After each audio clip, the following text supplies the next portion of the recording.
Boiler के अंदर water steam किस प्लेस में सेपरेट होता है? क्योंकि बॉयलर के अंदर वाटर जा रहा है, वाटर एंटर करता है और स्टीम बन के बाहर आता है।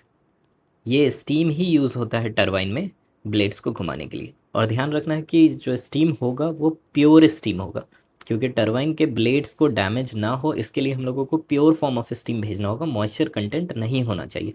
सो ये बहुत इंपॉर्टेंट हो जाता है कि बॉयलर के अंदर कहीं ना कहीं पे वाटर और स्टीम का क्लियर सेपरेशन हो, वाटर स्टीम से सेपरेट किया जाए, और वो भी हाई क्लैरिटी के साथ, हाई प्योरिटी के साथ।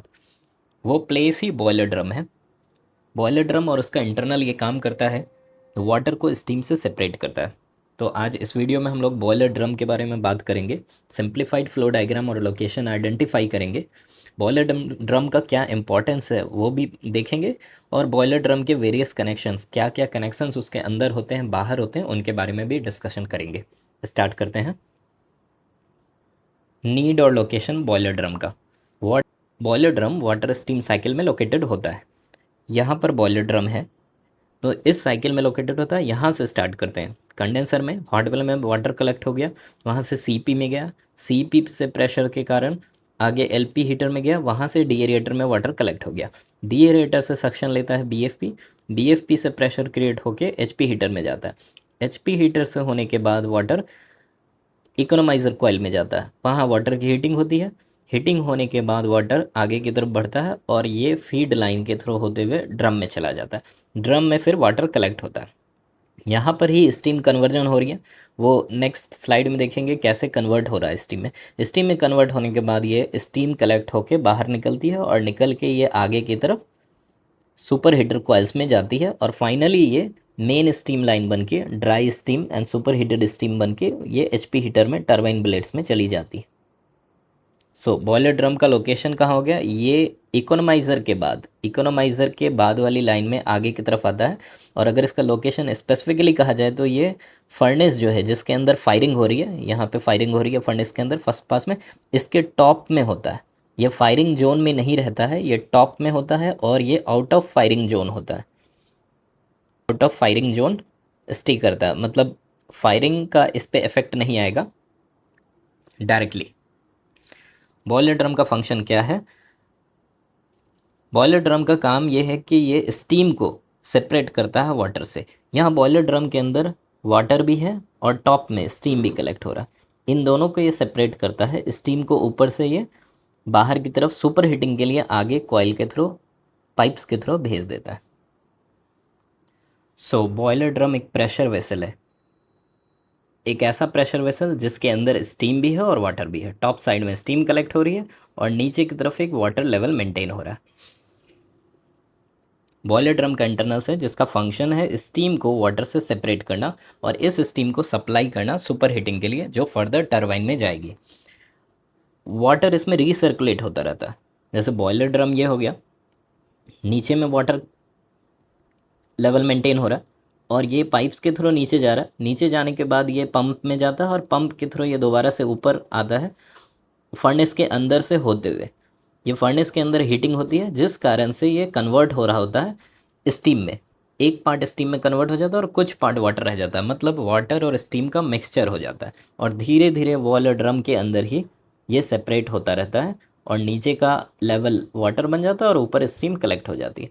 इसका एक और बेनिफिट मिलता है कि जो भी सॉलिड सॉलिड मॉलिक्यूल्स होता है या साल्ट होता है, वो ये वाटर लेवल जो मेंटेन कर रहे हैं हम लोग ड्रम के अंदर, उसमें सेटल डाउन होता है। नीचे की तरफ सॉलिड पार्टिकल्स एंड सॉल्ट्स वो सेटल डाउन होता है, और सेटल डाउन जब होने के बाद हम लोग इसको क्या करते हैं, स्मॉल अमाउंट ऑफ वाटर को बाहर निकाल देते हैं, इसे ब्लो डाउन कहते हैं। सो ये एक इम्पॉर्टेंट रोल हो गया कि रिड्यूस करता है ये सॉलिड कंटेंट को वाटर में जो इन्वॉल्व होता है वहाँ बॉयलर ड्रम के अंदर ब्लो डाउन देने के बाद।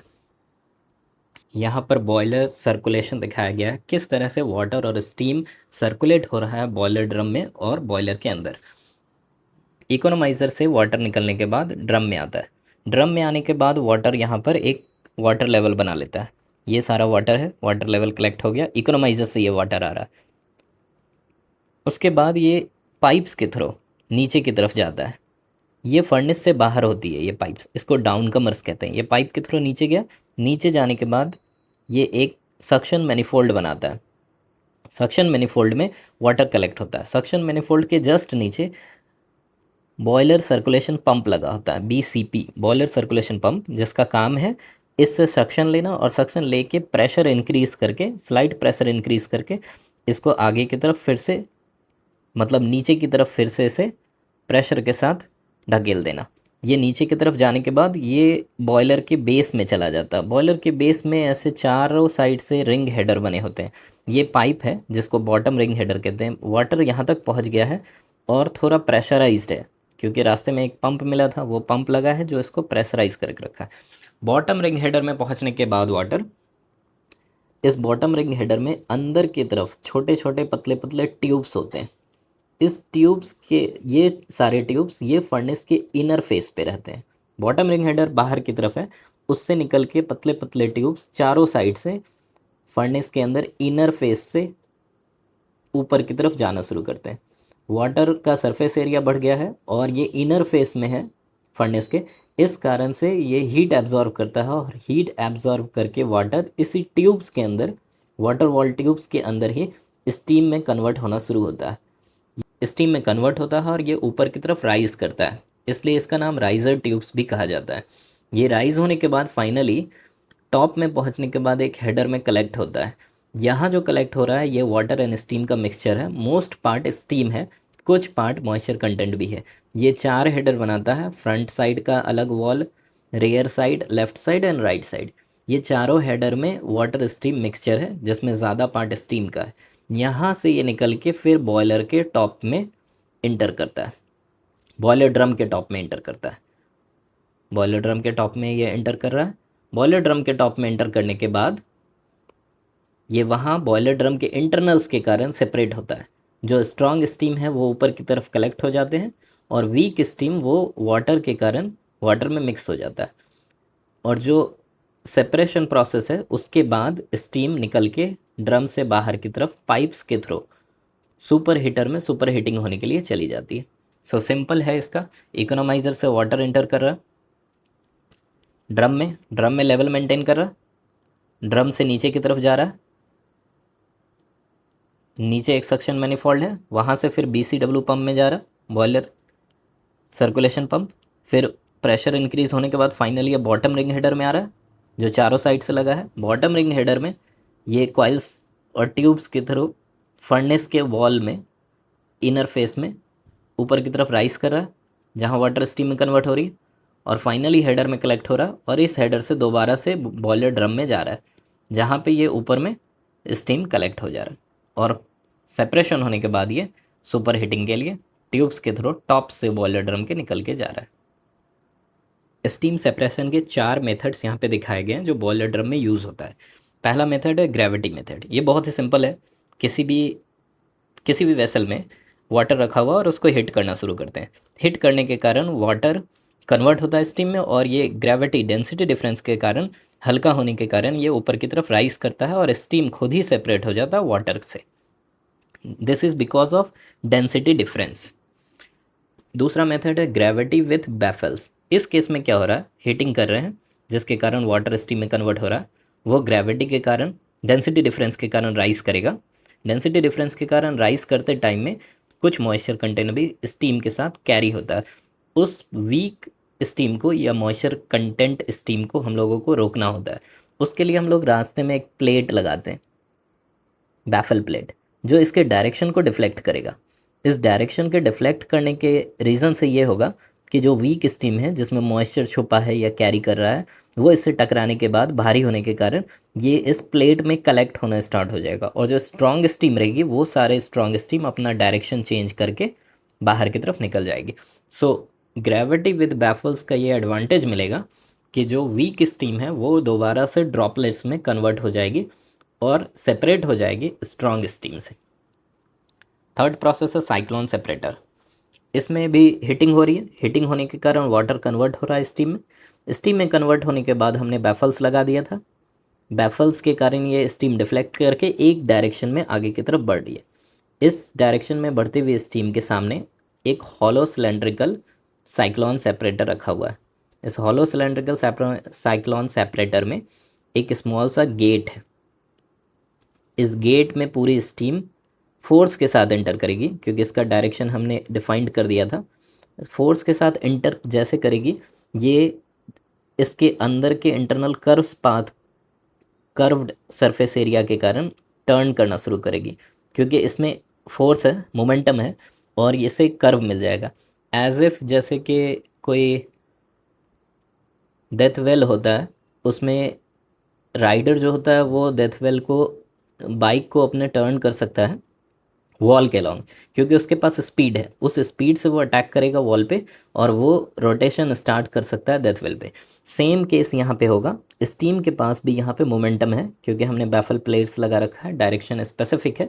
जब ये गेट के थ्रू एंटर करेगा तो इसे एक डेथ वेल जैसा मिलेगा, उस पाथ को ये फॉलो करेगा, कर्व पाथ को, जिसके कारण इसमें रोटेशन स्टार्ट होगी और ये अलोंग द कर्व रोटेट करते हुए बाहर की तरफ निकलेगा। और टॉप में इसे प्लेस मिलेगा निकलने का, तो ये टॉप से स्टीम बाहर हो जाएगी। अब इस रोटेशन के कारण क्या हो रहा है, सेंट्रीफ्यूगल फोर्स एक्ट कर रहा है, जिसके कारण जो हेवी मॉलिक्यूल्स पार्टिकल हैं वाटर के या मॉइस्चर कंटेंट के, वो बाहर की तरफ एक्सटर्नली फोर्स हो जा रहे हैं और इन सारे सरफेस एरिया में कलेक्ट हो जा रहे हैं। फाइनली ये बाहर बाद में ये ड्रॉपलेट वाइज बाहर की तरफ ड्रेन आउट हो जा रहे हैं, ये सारा ड्रेन आउट हो जा रहा है और जो प्योर स्टीम है वो टॉप से सेपरेट होकर निकल जा रहा है। और फाइनल एक प्रोसेस है ड्रायर सेपरेशन। इसमें क्या हो रहा है कि नीचे से हीटिंग कर रहे हैं, वाटर स्टीम में कन्वर्ट हो रहा है, स्टीम में कन्वर्ट होने के बाद स्टीम राइज कर रही है, राइज करने के बाद ये जाली मैस जैसे पतले से जाली से जा रही है। इस जाली में जो स्ट्रॉन्ग स्टीम है वो फोर्सली मोमेंटम के कारण बाहर की तरफ निकलती चली जा रही है, और जो वीक स्टीम है, मॉइस्चर कंटेंट है, वो सारा यहाँ जाली में नेट्स में ट्रैप हो जा रहा है, जो ड्रॉपलेट्स बन के वापस से डाउनपोर हो जा रही है, नीचे की तरफ ड्रेन हो जा रही है। और जो स्ट्रॉन्ग स्टीम है, जो प्योर एंड स्ट्रॉन्ग स्टीम है, वो बाहर की तरफ सेपरेट होके आ जा रही है। तो इस चार मेथड का हम लोग यूज़ करते हैं बॉयलर ड्रम इंटरनल्स में, जैसे कि प्योर स्टीम को सेपरेट किया जा सकता है। यहाँ पर दिखाया गया है कैसे वाटर और स्टीम सेपरेट हो सकता है बॉयलर ड्रम के अंदर। ये बॉयलर ड्रम के इंटरनल पार्ट्स का व्यू है। यहाँ पर साइक्लोन सेपरेटर्स दिखाया गया है, जो नीचे कहीं गेट होगा उससे स्टीम इंटर कर रही होगी और रोटेट होते हुए ये सेपरेट होके फिर बाहर आएगी। ये जो फाइनल ये जो पार्ट दिख रहा है, ये सब पार्ट जो दिख रहा है, ये नेट्स है, जाली है, जो ड्रायर है, जो सेपरेट करेगा फाइनल सेपरेशन। और यहाँ साइक्लोन सेपरेटर और ड्रायर का भी व्यू दिखाया गया है।